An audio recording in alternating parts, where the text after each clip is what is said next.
రెస్పాన్సిబిలిటీతో మనందరినీ కూడా మోటివేట్ చేసేటువంటి ఒక గొప్ప వ్యక్తిగా, వక్తగా నాగబాబు గారి సుపరిచితులు. సరే, నాగబాబు గారిని ఇప్పుడు మాట్లాడవలసిందిగా రిక్వెస్ట్ చేస్తున్నాము. సార్,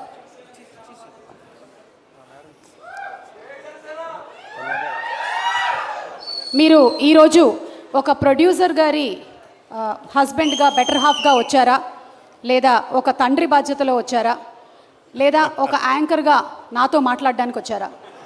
ఈ 3 ఆప్షన్స్లో 4th ఆప్షన్ కూడా ఉంది, వరుణ్ తేజ్కి కంపెనీ ఇవ్వడానికి వచ్చారా?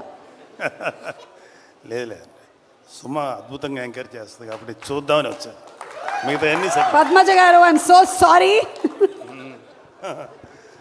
తర్వాత thank you very much. And అంటే నేను స్టేజ్ మీదకి మాట్లాడే ఓపిక లేదు, అది కూర్చొని మాట్లాడతాను. ఇదే అనుకుని అందరూ వినండి.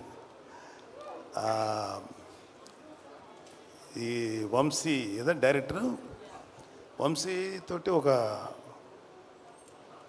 ఒక ఐడియా, మన ఫణి గారు నాకు మంచి సన్నిహితుడైన వ్యక్తి, ఇలా ఒక కథ ఉంది వినండి అంటే నేను పెద్దగా పట్టించుకోవాలా, ఎన్నో కథలు వస్తుంటాయి, ఏమి వినమంటున్నాడు అని వదిలేశాను.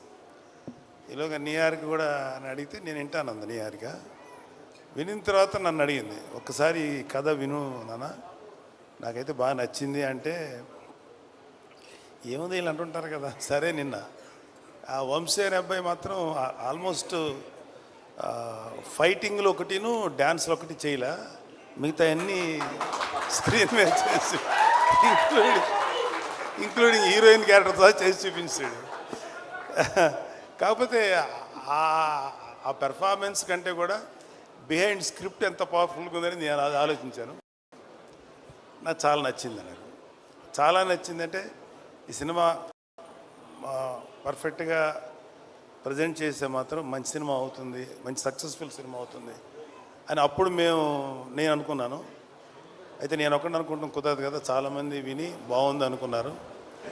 అయితే మధ్యలో ఒక నిహారిక అంటే తను ఒక మంచి నిహారిక జడ్జిమెంట్, నాకు చాలా నమ్మకం నిహారిక జడ్జిమెంట్ మీద, చాలా బాగా జడ్జ్ చేస్తుంది. ఎక్సెప్ట్ హర్ ఫస్ట్ ఫిలిం, మిగతా అన్నీ పర్ఫెక్ట్గా జడ్జ్ చేసింది.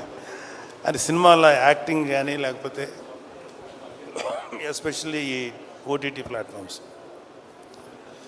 సరే, తనేమందంటే కొంచెం మరి ఆ కమర్షియల్ థింకింగ్ ఉంటుంది కదా, తనేమందంటే ఒక 2-3 నోన్ ఆర్టిస్టులతోటి, అందరూ న్యూ ఫేసెస్ కదా, నోన్ ఆర్టిస్టులతో చేస్తే బాగుంటుంది అని నిహారిక అన్నది. నాకేమనిపించింది అంటే, వాళ్ళు చెప్పినప్పుడు అందరూ కుర్రోళ్ళు ఫ్రెష్గా ఉన్నారు కదా, మళ్ళీ వీళ్ళ మధ్యలో ఒక నోన్ ఆర్టిస్ట్ ఏంటి, ఏదో నాకు అనిపించింది. బట్ నిహారిక ఆర్గ్యుమెంట్ ప్రకారం చూసుకుంటే అది ప్రొడ్యూసర్గా అది రైటే, కానీ నేను ఒక సినిమా చూసే వ్యక్తిగా ఇలా కొత్త కుర్రోళ్ళతోటి ఫ్రెష్గా, అంతకుముందు వాళ్ళ మీద ఎటువంటి ఇమేజ్ లేకుండా, అంటే కంటెంట్ మాత్రమే మన బ్రెయిన్లోకి వెళ్తుంది అనే నమ్మకంతో నాకు అది అనిపించలే. నేను అక్కడ డిఫర్ అయ్యాను నిహారికతోటి. బట్ అల్టిమేట్గా డైరెక్టర్ అనుకునేది చేశాడు. నేను ఇప్పుడు ఇందాక దిగి లోపలికి వచ్చే ముందు జనరల్గా నేను చుట్టుపక్కల యాంబియన్స్ ఏదో పెద్ద ఆలోచించను, కానీ అక్కడ ఈ పోస్టర్స్ 2 చూసిన తర్వాత చాలా బాగా అనిపించింది. నాకు చాలా ఫ్రెష్గా, చాలా బాగుంది అనిపించింది. అంటే ఒక చిన్న నాస్టాలజీ ఫీలింగ్ ఏంటంటే, చిరంజీవి గారు మొదటి సినిమా పునాదిరాలు చేశారు. పునాదిరాలు చేసేటప్పుడు అన్నయ్య గారు అందరూ ఇంచుమించు ఒక 6-7 మంది కుర్రోళ్ళు దాంట్లో చేశారు. ఇంచుమించు ఇదే ఏజ్ గ్రూప్ ఉన్నవాళ్ళు అనమాట. అప్పుడు నేను చదువుకున్నాను. నావోబ్ ఇదిగోరా ఈ సినిమా ఇట్లా ఉందని చూపిస్తే, నేను దీంట్లో ఈ క్యారెక్టర్ చేశాను, ఇలా చేశాను అని అన్నయ్య నాతో షేర్ చేసుకున్నాను. అన్నయ్య కూడా ఎంతూజియాస్ట్. అన్నయ్యకి 26 ఏళ్ళకి వెళ్ళిపోయాడు ఇండస్ట్రీకి. ఐ థింక్ వీళ్ళందరికీ అదే ఏజ్ గ్రూప్ ఉంటుంది, 22, 23, 24. సో 25 ఏళ్ళకి అన్నయ్య నాతో షేర్ చేసుకుంటుంటే, మాకు కూడా మా అన్నయ్య సినిమాలో యాక్ట్ చేస్తున్నారు కదా, అదొక చిన్న సాటిస్ఫాక్షన్ ఉండేది. సో అక్కడ కూడా విలేజ్లో వీళ్ళందరూ యంగ్స్టర్స్ అందరూ చేస్తుంటే, బహుశా అలాంటి ఫీలింగే వీళ్ళలో కూడా వచ్చి ఉంటుందేమో, అలాంటి ఎమోషన్స్ వచ్చి ఉంటాయేమో అనిపించింది. అలాగే మనూరు పాండవులు చేసినప్పుడు కూడా అంత అందరూ ఇంచుమించు ఒక భానుచందర్ కాదు, ప్రసాద్ బాబు గారు తప్ప అందరూ కొత్త వాళ్ళే, అది 5. సో నాకు అంటే ఇప్పుడు పెద్ద హీరోస్ ఉన్నారు ఇక్కడ, అడవి శేషు ఉన్నారు, వరుణ్ బాబు, తేజు, ఇంకా చిరంజీవి గారు, పవన్ కళ్యాణ్ గారు, డిప్యూటీ సీఎం, ఇవన్నీ కాకుండా ఇంకా వెంకటేష్ గారు, నాగార్జున గారు, ఎన్టీఆర్, నేమ్ ఎనీవన్, అల్లు అర్జును, లేకపోతే ఇంకా చరణ్ బాబు, ఇంతమంది ఆర్టిస్టులు. వీళ్ళందరూ సినిమాలు చూసేటప్పుడు ఏమవుతుందంటే వాళ్ళకు ఒక ఆరా ఉంటుంది, ఏదో జరిగిపోతుంది, ఏదో చేస్తారు అనే ఎక్స్పెక్టేషన్తో వెళ్తారు. ఇలాంటి సినిమాలకి కేవలం ఒక మంచి పబ్లిసిటీతోటే ముందుకు వెళ్తే 100% సాటిస్ఫాక్షను ఇలాంటి సినిమాల్లో వస్తుంది. ఎందుకంటే మాకు ఏ ఎక్స్పెక్టేషన్ లేకుండా చూడటం వల్ల. సో నాకు ఈ మధ్యకాలంలో శేఖర్ కమ్ములు గారి, ఈ మధ్యకాలం కాదు చాలా కాలం అయింది, శేఖర్ కమ్ములు గారి సినిమా ఒకటి వచ్చింది, హ్యాపీ డేస్. ఎస్, ఆ తర్వాత అంటే ఎక్కడైతే యంగ్స్టర్స్ ఉంటారో అక్కడ ఏంటంటే నాకు అనిపించేది వాళ్ళలో ఎనర్జీ ఉంటుంది, ఒక తెలియని ఎనర్జీ ఉంటుంది. అది ఒక్కొక్కసారి ఓవర్ బోర్డ్ అవుతుంది, ఒక్కొక్కసారి కొంచెం ఏదైనా తేడా జరగచ్చు. కానీ ఏది జరిగినా ఆ ఎనర్జీ తాలూకు ఇంపాక్ట్ మాత్రం ప్రతి ఒక్కళ్ళు ఫీల్ అవుతుంటారు. సో ఈ సినిమాకి చెప్పిన కథ, మన వంశీ చెప్పిన కథ మాత్రం నాకు చాలా నచ్చింది. సరే, ఇక్కడ ఆర్టిస్టులుగా చూసుకుంటే ఒక కురువృద్ధుడు సాయి కుమార్ తప్ప మిగతా అందరూ కొత్తగా ఉన్నారు. కానీ ప్రతి కుర్రోడి వెనకాల అవి కేవలం స్టిల్స్లా లేవు, వాళ్ళ వెనకాల వాళ్ళ యాటిట్యూడు, వాళ్ళ ఏదో ఫీల్ తెలుస్తుంది అక్కడ చూస్తున్నంటే. సో వీళ్ళల్లో ఆ కుర్రోడు అబ్బాయి పేరు ప్రసాద్ బెహ్రా, అబ్బాయిని కొంచెం టీవీలో చూసాం. మంచి డైలాగ్ రైటరు, కానీ అతనికి సినిమాలో చేయాలని కోరిక ఉంది.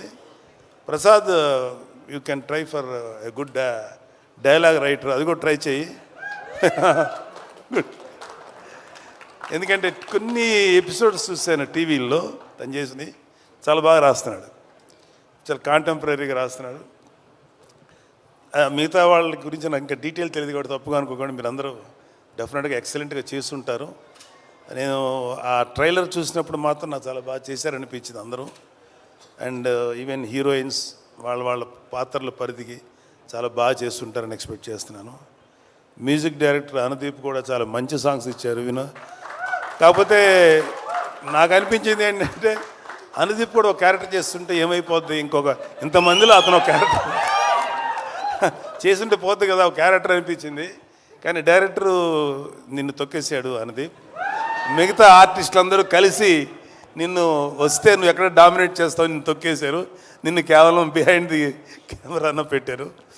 Thank you. అండ్ మా స్నేహితుడు, నా ఆత్మీయుడు, మా ఫణి, ఒక చిన్న అతను వేరే బిజినెస్లు ఎంతున్నా సరే అతనికి ఒక సినిమా చేయాలని ఒక చిన్న పిచ్చి అంటారా, లేకపోతే ప్యాషన్. తను ఏంటంటే నేను నిహారిక గారి బ్యానర్లో కలిసి చేద్దాం అనుకుంటున్నాను. ఎందుకంటే నిహారిక గారికి ఒక మంచి టేస్ట్ ఉంది, లేకపోతే ప్రొడక్షన్లో గ్రిప్ ఉంటుంది, జడ్జిమెంట్ బాగుంటుంది. సో తనతో చేస్తే నాకు కూడా ఒక టేస్ట్ ఉంది. సో ఒక మంచి ప్రాజెక్ట్స్ వస్తాయేమో అనే ఉద్దేశం. అంటే నిహారిక ఒక మంచి కథ వినిన తర్వాతే డిసైడ్ చేస్తానని చెప్పింది. కథ వింది, చక్కగా నాకు చెప్పి అంత ఓకే అయింది. I'm very thankful to all of you. And ఈ సినిమా మాత్రం నాకెందుకో గట్ ఫీలింగు, అంటే ఈ సినిమా బేసిక్ కథ గుర్తుంది నాకు, చాలా సీన్స్ గుర్తున్నాయి. మధ్యలో 2-3 చోట్ల కొన్ని సీన్స్ వంశీ చెప్పినప్పుడు కొంచెం గొంతు చోక్ అయింది. అంటే కళ్ళనీళ్ళు రాక గొంతు అలా పట్టినట్టుగా పట్టింది. అంత బాగా ఎమోషన్స్ డీల్ చేశాడు. ఇంకా సినిమా గురించి చాలా చెప్పి సినిమాని చెడగొట్టడం నాకు ఇష్టం లేదు. కాకపోతే ఈ సినిమాలో ఒక ఫినిషింగ్ టచ్ మాత్రం మీకు ఎక్కడో ఎవరినో ఒక ప్రముఖ నాయకుడిని చూసిన ఫీలింగ్ అయితే వస్తుంది. అతను అది ఇప్పుడు నాయకుడు కాదు, ఎలక్షన్స్కి ముందు యుద్ధం చేసినటువంటి ఒక నాయకుడు మీకు గుర్తొస్తారు. అంతవరకు చెప్పలేదు. Thank you. And I'm very happy and I'm proud of my daughter. Of course మా అబ్బాయిని చూసి కూడా గర్వపడుతున్నది వేరే సంగతి. మా అబ్బాయినే కాదు, మా మేనలుడు, ఇంక్లూడింగ్ అక్కడ అడివిశేష్ ఉన్నాడు. అడివిశేష్ కళ్యాణబాబు గారిది పంజాలు యాక్ట్ చేసినప్పుడు అడివిశేష్ మీద కోపం వచ్చేంత విలన్ క్యారెక్టర్ చేశాడు. ఎవడరా బాబు ఇంత దుర్మార్గుల్లో ఉన్నాడు అనిపించింది. కానీ అతని ఇంటెన్స్ యాక్టింగ్ చూసి అమ్మాయి ఆ కోపం వచ్చిందంటే అర్థం ఏంటి, అతను అంత ఇంటెన్సిటీ అనిపించింది. ఆ తర్వాత అతను హీరోగా మారి వండర్ఫుల్ ఫిలిమ్స్ చేశారు. ఒకటే చెప్తున్నాను ఇవాళ ఇంకొక చిన్న విషయం. Suma, can I speak to sir? మాకు మాట్లాడితే మమ్మల్ని మెగా ఫ్యామిలీ, వీళ్ళు తప్ప ఇంకెవరు ఉండరు అనేటువంటి అలా కొంతమంది ఫ్యామిలీస్ మీద ఈ పనికి మాలిన మాటలు మాట్లాడే ఎదవలు చాలామంది చూస్తారు. మాకు అలాంటి ఫీలింగ్ లేదు. సినిమా ఇండస్ట్రీ మా అబ్బ సొత్తు కాదు, మా నాన్న సామ్రాజ్యం కాదు, మా తాత సామ్రాజ్యం కాదు. అలాగే మన అక్కినేని గారి ఫ్యామిలీయో నందమూరి ఫ్యామిలీ సామ్రాజ్యం, అది అందరిది ఇది. సో ఇవాళ అడివిశేషు గారు లేకపోతే ఎంతోమంది యంగ్స్టర్స్ ఫిల్మీ ఫ్యామిలీ సంబంధం లేకుండా దే ప్రూవ్డ్ వాళ్ళకి ఎవరు అడ్డం వచ్చారు, వాళ్ళ టాలెంట్స్ వాళ్ళు పైకి వచ్చారు. ఏమో ఇప్పుడు ఈ కుర్రాళ్ళల్లో ఎవరు ఏ రేంజ్కి వెళ్తారో ఎవరు ఊహించను కూడా ఊహించలేరు. ఏమో ఎంత గొప్పగా వెళ్తారు. ఎందుకంటే ఇవాళ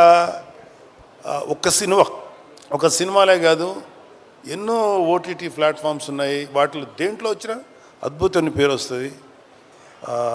సో ప్రతి వాళ్ళు ఫస్ట్ ఏంటంటే ఒక మంచి కంటెంట్ ఉన్న సినిమాకి, కథ ఉన్న సినిమాకి ట్రై చేయండి. అంతేగాని ఒక గుద్దితే ఆడెక్కడికో వెళ్ళిపోయి కొట్టేసుకొని మాట్లాడితే హీరోయిన్ కనపడగానే గబగబా డ్యాన్స్ చేసి ఇలాంటి కథలకు మాత్రం మీ యంగ్స్టర్స్ ఎవరు అట్రాక్ట్ అవ్వకండి.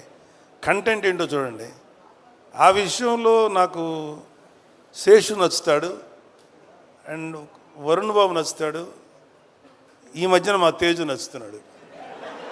విరూపాక్ష చేశాడు కాబట్టి చెప్తున్నాడు. అంటే అంతకుముందు మా తేజు కొంచెం కమర్షియల్గా వెళ్ళాడు, తర్వాత విరూపాక్ష నుంచి తన ట్రెండ్ మార్చేసుకున్నాడు. విరూపాక్ష అండ్ ఇంకొకటి ఏదో రిపబ్లిక్ ఇలాంటివి చేశాడు. సో ఒక వరుణ్కి నాకు ఒకసారి డిస్కషన్ వచ్చింది, ఎందుకురా నువ్వు కొంచెం కష్టమైన క్యారెక్టర్లు సెలెక్ట్ చేసుకుంటావు, చాలా కమర్షియల్ సినిమాలు చేయొచ్చు కదా అంటే, నాన్న ఒక 100 సినిమాలు రిలీజ్ అనుకున్నాను, అందులో ఒక 10 సినిమాలు కొంచెం డిఫికల్ట్గా అంటే కొత్తదనంగా ఉంటాయి. వాటిల్లో కనీసం ఒక 5 సినిమాలన్నా ఆడటానికి అవకాశం ఉంటుంది. 90 సినిమాలు రెగ్యులర్ కమర్షియల్ సినిమాలు ఉంటాయి. ఈ 90 సినిమాల్లో ఒక 10-15 ఆడతాయి. మరి ఎక్కువ ఆడుతున్నాయి కదా అన్న, కానీ రేషియో చూసుకున్నాను 90లో 10 ఆడతాయి, ఇక్కడ 10లో 5 ఆడతాయి. కాబట్టి ఎప్పుడు కూడా ఒక కొత్తదనం కోసం వెళ్తేనే యాక్సెప్ట్ చేస్తారని చెప్పి, అది నాకు చిన్నవాడైనా వాడిచ్చిన రియలైజేషన్. అలాగే నిహారిక అంటే కొంచెం సెల్ఫ్ వేసుకోవాలి కదా నా పిల్లల గురించి, తప్పదు. ఎవరు సెల్ఫ్ వాళ్ళు వేసుకున్నారు, ఇక్కడ మన డబ్బా మనమే కొట్టుకోవాలి కదా. ఏదో గుర్తు రావక్కర్లేదు, నేను సీరియస్గా అంటున్నా. Niharika my sweetest kid. ఎంత స్వీటెస్ట్ అంటే ఇలాంటి చిన్నపిల్లప్పుడు ఒక 3 ఏళ్ళు ఆ టైం ఉన్నప్పుడు ఇంకా స్టార్ట్ అవుతుంది కదా. 4 ఏళ్ళ తర్వాత 5 ఏళ్ళ తర్వాత అమ్మ ఇండిపెండెంట్గా పడుకోండి అంటే ఆ బెడ్రూమ్లోకి వెళ్ళి పడుకునేది. వాళ్ళ అమ్మ వంటింటికి వెళ్ళాక సైలెంట్గా వచ్చింది, నేను ఇక్కడే పడుకుంటాననేది. సరే అమ్మ, మరి మీ అమ్మ తన్నేసి బయటికి పంపుతుంది కదా, అమ్మ చూడకుండా దాచిపెట్టేది. అప్పుడు నా షర్ట్ తీస్తే షర్ట్ లోపల దాక్కునేది. అప్పుడు ఇంత ఉండేది కదా, ఇంతే ఉండేది. దాక్కొని పడుకొని పద్మ వచ్చేది, ఎక్కడుందని దాని తెలుసు, పడుకుంది. పద్మ లేదు, పద్మ ఇక్కడ అని చెప్పాడు. ఇలాగేదో సో ఒకటే చెప్తున్నాను. ఇప్పుడు ఇందాక ఒక పాప ఎవరో ఎమోషనల్ అయ్యింది. ఇవాళ మన కళ్ళ ముందు ఆడపిల్లలు ఎంత గ్రోత్ చూపిస్తారు, ఎంత గొప్పగా ఎదుగుతారనేది మన సుమ. నాకు తెలిసినంత వరకు సుమ కామెడీగా మాట్లాడుతుంది, సరదాగా ఉంటుంది. కాబట్టి నేను ఎప్పుడు సుమాని కామెడీగా తీసుకోను. ఎందుకంటే నాకు తెలిసి ఈరోజు కాకపోయినా ఇంకొక 1 year తర్వాత 2 years తర్వాత అయినా డెఫినెట్గా సుమా ఒక లెజెండరీ యాంకర్, లెజెండరీ హోస్ట్.